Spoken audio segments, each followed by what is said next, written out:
El umbral de la noche, por Stephen King, relato número 11, La primavera de fresa, parte 3. A mitad de trayecto, el cadáver del asiento posterior se incorporó y preguntó con voz cavernosa: ¿Dónde diablos estoy? El policía lanzó un alarido y, tras detener el automóvil, echó a correr por la carretera.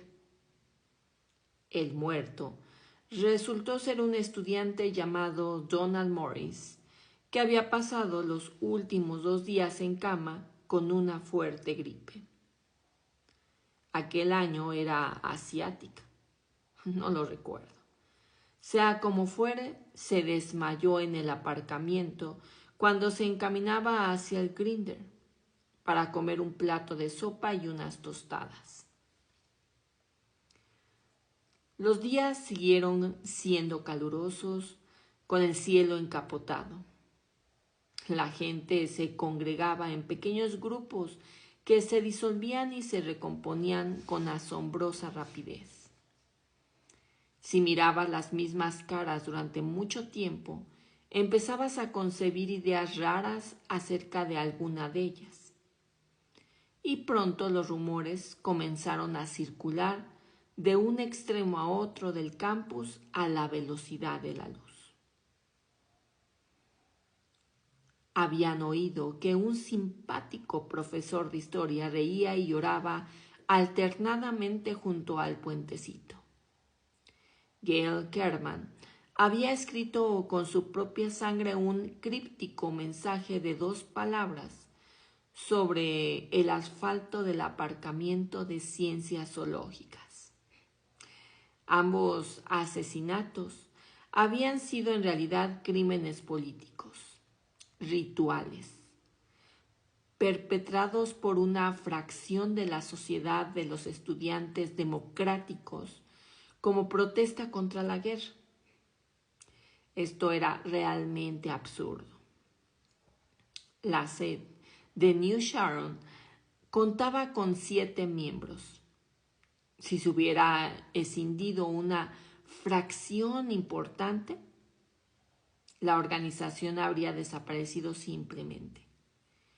Este detalle avivó aún más la imaginación de los sectores reaccionarios del campus, agitadores externos. De modo que durante esos extraños días de calor, todos estuvimos alertas para descubrirlos. La prensa, siempre veleidosa, hizo caso omiso de la marcada semejanza que existía entre nuestro asesino y Jack el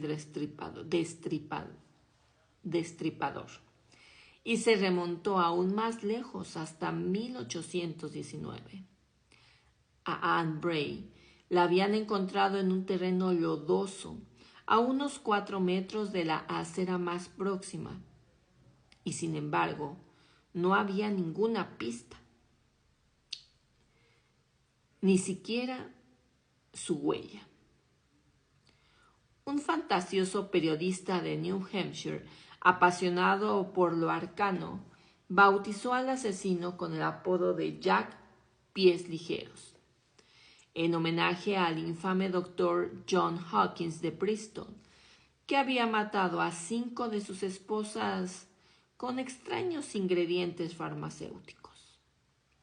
Y el nombre perduró, probablemente en razón de aquel terreno fangoso, pero desprovisto de huellas. El 21 volvió a llover, y el paseo y el cuadrilátero se convirtieron en ciénagas.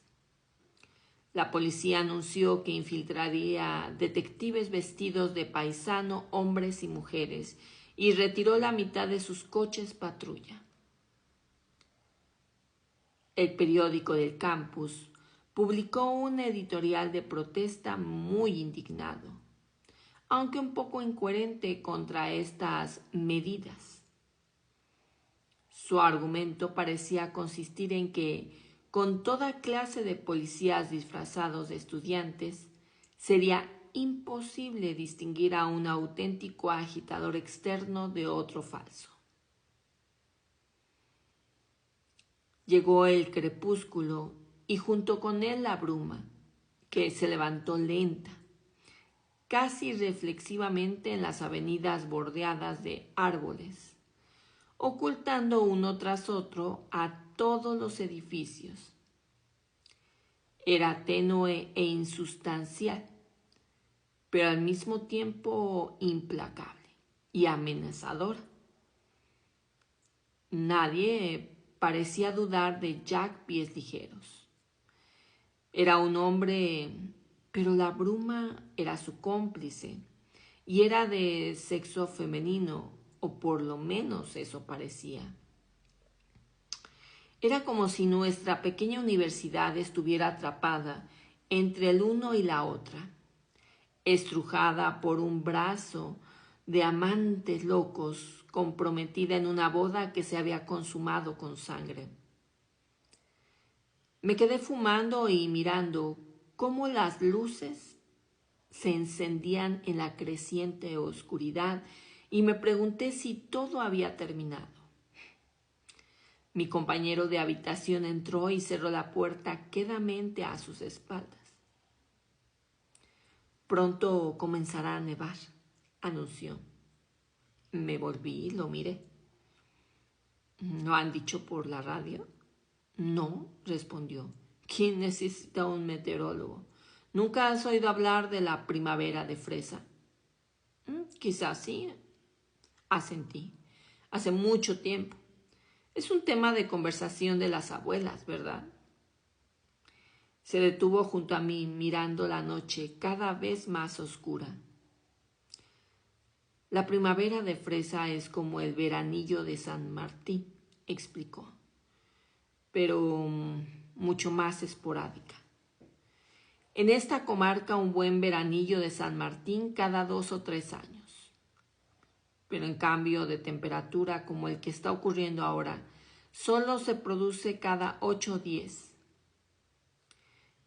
Es una falsa primavera, una primavera engañosa. Así como el veranillo de San Martín es un falso verano. Mi propia abuela acostumbraba a decir que la primavera de fresa significaba que aún no ha pasado la peor borrasca y que cuanto más dura y es fuerte, se vuelve tempestad.